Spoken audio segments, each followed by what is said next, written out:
Coucou tout le monde, welcome, bienvenue chez Lilith, carte conseillère. J'espère que vous allez bien et que tout se passe bien de votre côté. On va regarder quel message je peux vous transmettre aujourd'hui. Quel message pour vous, mes abonnés.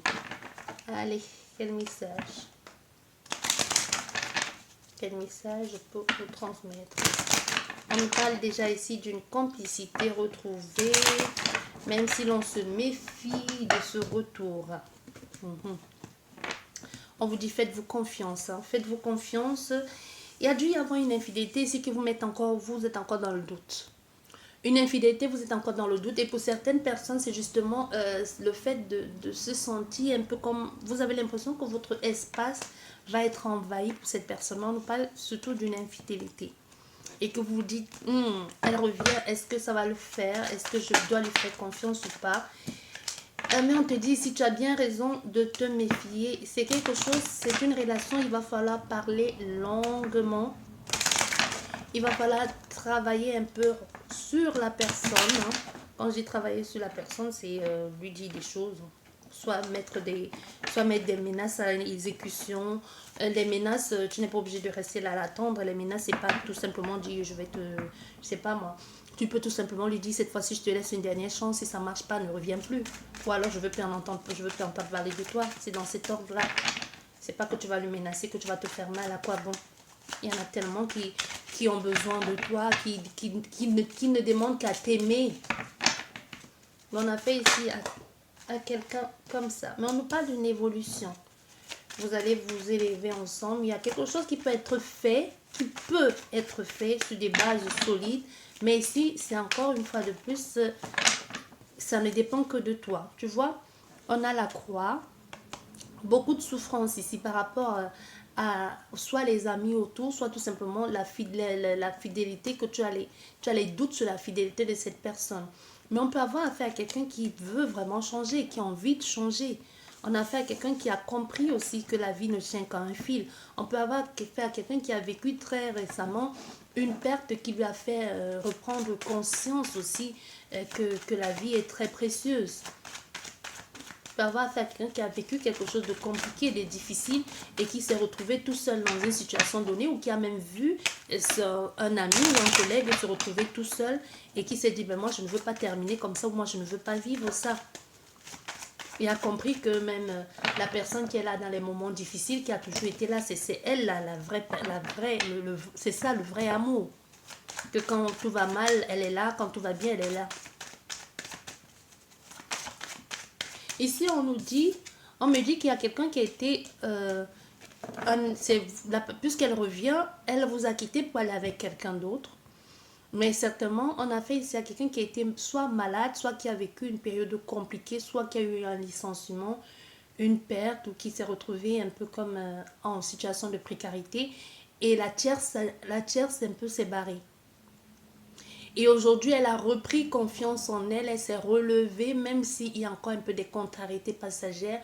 Mais aujourd'hui, elle a pris conscience et écoute son cœur et décide d'aller vers la personne même qui a toujours été là. Au fait, c'est comme si cette expérience de sa vie lui a permis de comprendre qui était la personne qui était vraiment faite pour elle. Et elle a décidé de revenir sur ses pas ou tout simplement de retourner vers toi aujourd'hui, la consultante ou le consultant. Parce qu'elle a vu le vrai visage de la tierce. Quand je dis elle, c'est la personne. Hein, pour que vous puissiez situer, ça peut être un homme ou une femme.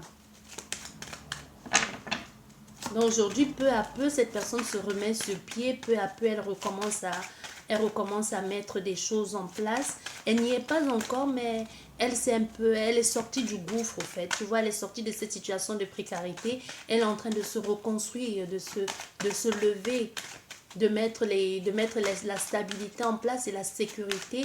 Et peu à peu, petit à petit, elle a peut-être recommencé à avoir une certaine évolution sociale ou avoir une certaine reconnaissance, possibilité même qu'elle ait retrouvé un emploi ou qu'elle ait aujourd'hui un CDI après s'être battue pour avoir cette opportunité de revenir dans la course ou dans la vie professionnelle. Tu vois, enfin, l'épanouissement revient dans sa vie et elle décide. Parce qu'on a fait aussi à quelqu'un qui avait son orgueil, qui ne voulait pas revenir vers toi, tout diminuer. Un peu comme si elle va se dire, et je vais retourner vers elle aujourd'hui quand je n'ai rien, elle va me dire je t'avais prévenu.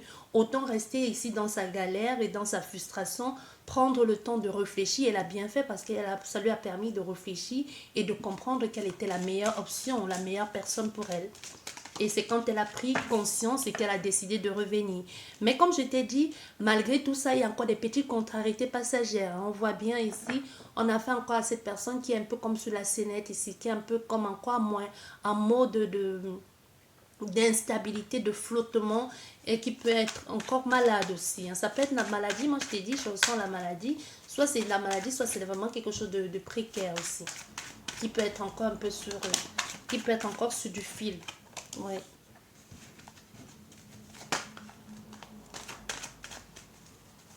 Mais il y a des choses qui vont se... Il y a des soucis, certes, des soucis de santé, des petits soucis encore, mais il y aura la possibilité de se relever et de recommencer. Oui. On a affaire à quelqu'un qui va retrouver peu à peu son estime de lui, hein, son indépendance aussi, si tu veux, tu vois, quelque chose dans cet ordre-là. Si on a affaire à quelqu'un qui fut un temps avait besoin d'aide, va finir par se relever tout seul, par faire des choses un peu par lui-même.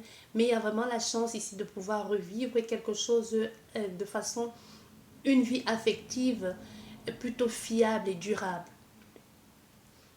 Et au niveau du travail, il peut y avoir une opportunité ici qui va lui permettre, que cette personne va saisir pour pouvoir avancer, pour pouvoir enfin avoir cette indépendance-là, qui peut, au niveau financier et professionnel aussi, qui peut être à son propre compte et avoir une liberté d'action dans les démarches professionnelles qu'elle peut faire.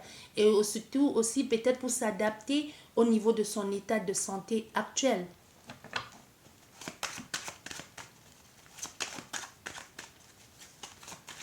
C'est compliqué pour cette personne, ou ça a été compliqué, mais elle n'est pas complètement sortie de l'affaire. Parce qu'on va encore affaire à quelqu'un qui peut avoir encore des petits soucis, qui peut encore avoir peur de perdre, qui n'est pas complètement sortie d'affaire. Il y a quelque chose dans cet ordre ici. Elle n'est pas complètement sortie d'affaire, cette personne.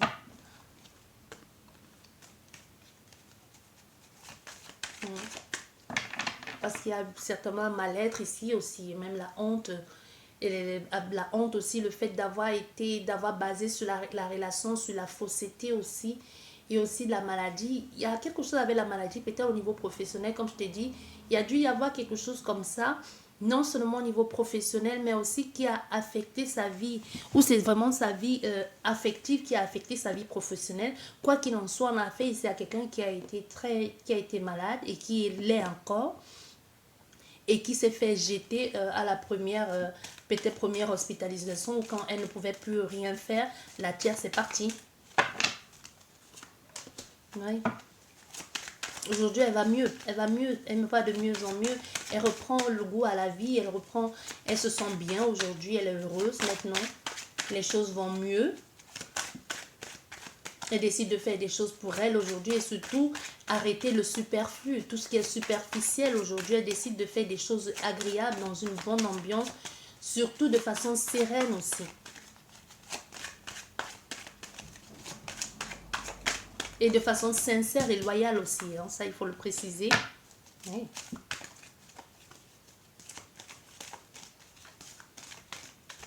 On peut avoir aussi affaire à quelqu'un qui a consulté un médecin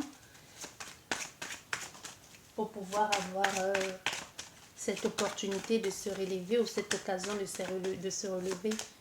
Un psychologue, un psychiatre, un thérapeute, ou même qui est actuellement en train de faire une rééducation.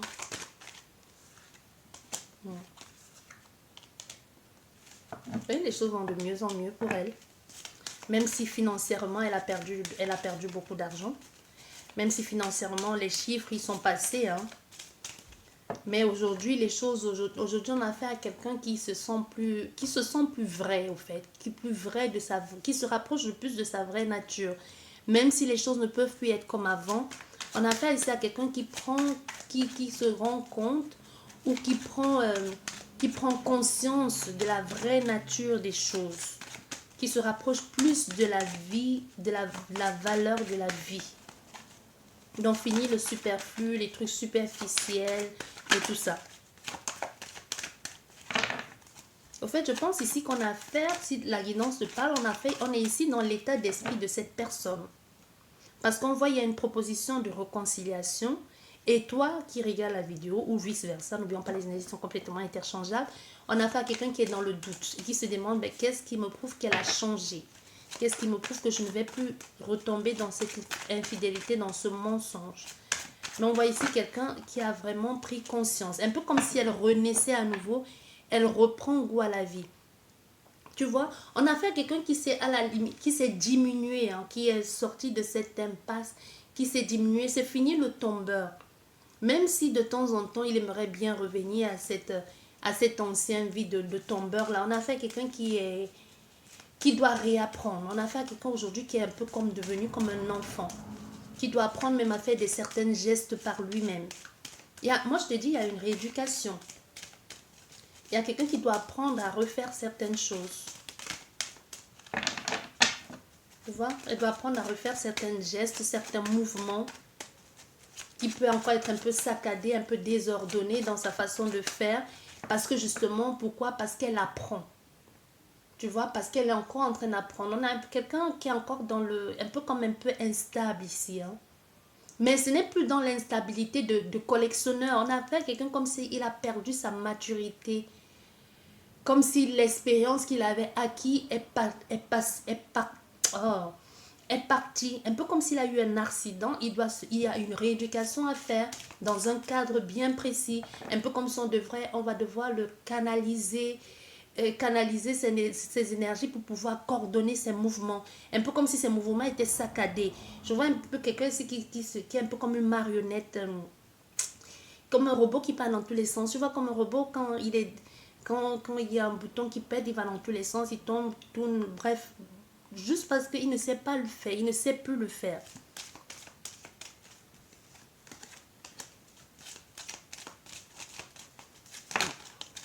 Ouais.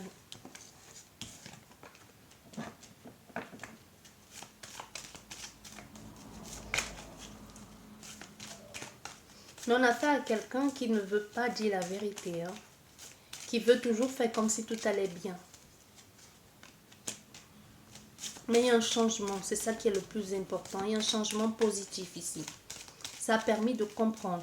Il y a aussi quelqu'un qui ne veut pas être clair, soit quelqu'un un médecin qui ne veut pas dire certaines choses aussi sur l'état de santé de quelqu'un, soit parce que vous le connaissez, ou qui vous dit bah, tout va bien aller, il faudra du temps, mais qui ne vous dit pas vraiment la vérité, mais qui vous dit il faudra du temps pour que les choses se remettent en place.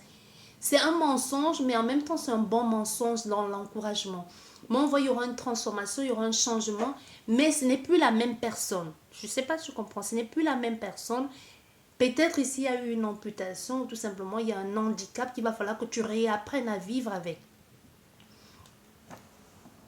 Il y a quelque chose ici dans cet ordre que cette personne va devoir réapprendre à vivre avec. C'est pas évident, mais c'est comme une rééducation. Moi, je te dis, il y a une rééducation. Je te dis. Oui, c'est un peu saccadé. Il va falloir trouver le juste milieu, hein. Il va falloir trouver l'équilibre ici, le juste milieu, l'équilibre parfait pour pouvoir vivre ça. Ouais, mais il a fallu qu'il passe par là pour comprendre, hein. Bah oui, il a fallu qu'il passe par là pour comprendre que... Oui, oui. On a la consultante qui est sortie là. Ah, mais la consultante aussi, elle est en froid avec cet homme. Elle peut être aussi en froid avec sa famille. Parce qu'elle dit, personne ne l'a soutenue, personne n'a été là. Personne n'a compris ce qu'elle vivait. Il y a quelque chose ici qui fait qu'elle s'est éloignée de cette famille-là. De la famille de cet homme. Hein. De la famille de cet homme, ça peut être une ancienne... Ça peut être qu'ils étaient vraiment mariés. Mais qu'elle s'est éloignée de la famille de cet homme. Oui, on voit ici, il y a eu là beaucoup de tristesse. Il a fallu faire un choix, le choix de partir, de prendre de la distance aussi. Le choix de prendre de la distance, oui, il y a la distance. Mais il y a le renouveau parce qu'on voit il y a une réconciliation. Il y a une réconciliation avec l'ex qui revient et elle va décider de repartir. Mais elle va décider de repartir. Mais comme d'habitude, il y en a toujours qui veulent se mêler de ce qui ne les regarde pas. Il y a beaucoup de personnes qui vont parler. Avec tout, après tout ce qui t'a fait subir, avec tout ce qui t'a fait vivre, tu décides quand même de repartir là-bas aujourd'hui qu'il est complètement dépendant ou qui n'a plus qu'une jambe ou qui n'a plus que machin ou qui n'est plus il est plus que l'ombre de lui-même. C'est là qu'il décide de revenir vers toi. Mais en effet, ici une femme, je ne sais pas pourquoi elle retourne pas, on va pas vraiment l'amour, mais on a une femme qui décide de laisser une chance. Parce que c'est une femme qui a pris de la distance, ça a été très froid, elle a décidé de partir. En plus, elle n'a pas eu le soutien de qui que ce soit ici. Il y a eu beaucoup de tristesse, beaucoup de pleurs. Hein. Elle a décidé de partir. Pourquoi? À cause de beaucoup trop d'infidélité, de prendre de la distance, de prendre du temps pour elle de se reposer, de réfléchir. Beaucoup de dualité, beaucoup de frustration aussi. Et ça lui a permis de reprendre aussi confiance et de se servir de ses expériences du passé aussi pour avoir une certaine expérience de la vie. Mais elle va quand même décider de laisser une chance à cet homme. Parce que soit elle ne veut pas le laisser comme ça dans cet état, soit parce que c'est le père de ses enfants, ou parce qu'elle veut être là pour lui. Oui. Elle va décider de le soutenir du mieux qu'elle peut. Mais ça va pas durer. Après, même, elle va partir. Ça va pas durer. Ça va pas durer parce que ça va être trop compliqué. Ça va être compliqué. Elle va pas rester longtemps. Elle va pas rester longtemps, toujours s'adonner comme ça, faire tout ce qu'il faut là. Ça va pas être. Surtout qu'elle va. Je pense qu'on a fait une femme qui va, financièrement parlant, ça va être compliqué. Surtout s'il décide de faire compte commun, il y aura l'argent, mais ça va être compliqué pour elle parce qu'elle va se dire bah, je ne suis pas revenue pour vivre ça. C'était pas ça la vie dont je rêvais. Donc elle va décider de partir. Surtout, il va être en colère. Il est en colère contre lui-même aussi d'avoir fait cette bêtise, mais en même temps, il projette sa colère sur elle et ça va pas être évident à vivre. Elle va choisir de repartir. Elle va choisir de partir de la maison à nouveau. Donc à nouveau, il y aura une séparation. Parce que ça va être compliqué à supporter cette nouvelle vie qu'elle ne connaît pas. Tu vois, au moins, on va dire qu'elle a essayé, quoi. Voilà, j'espère que cette guidance vous a parlé. Je vous dis merci beaucoup et à la prochaine. Au revoir.